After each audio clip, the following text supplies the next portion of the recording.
Rayzr. Hey, welcome back to Sketchn with Rayzr.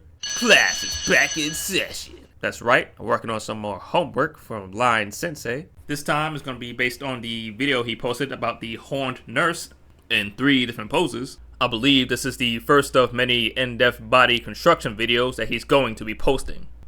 And what a way to start off, considering the body that he constructed is rather thick. So I figured the best character that I can think of that can match the thick horned nurse is none other than Sybil from Pseudoregalia.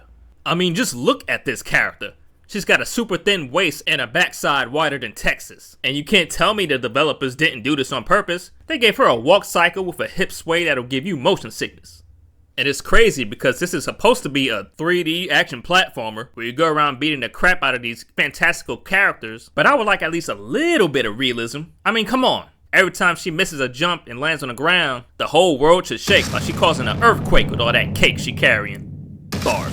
This was actually pretty cool because it actually brought me back to my art study days when I was studying Mikey Mega Mega, because so far from what I've seen, he's the best at drawing these type of characters.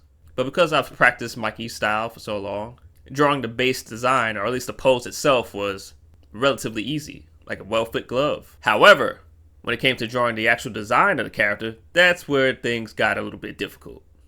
Because I couldn't find really good references, at least really good high-res references for the actual design of Sybil.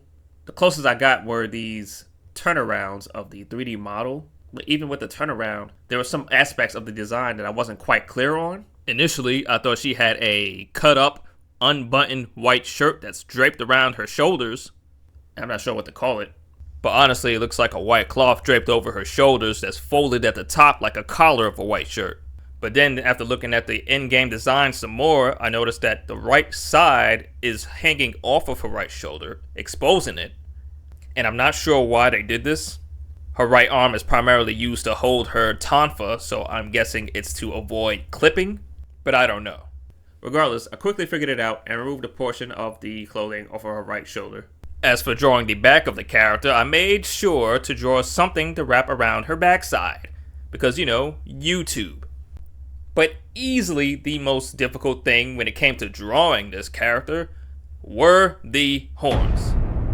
Initially, I thought her horns were a little more rounded, but looking closely at it, it's kind of blocky. It's got a strong geometric shape to it with like straight edges. And the ends of the horn don't end in a sharp point.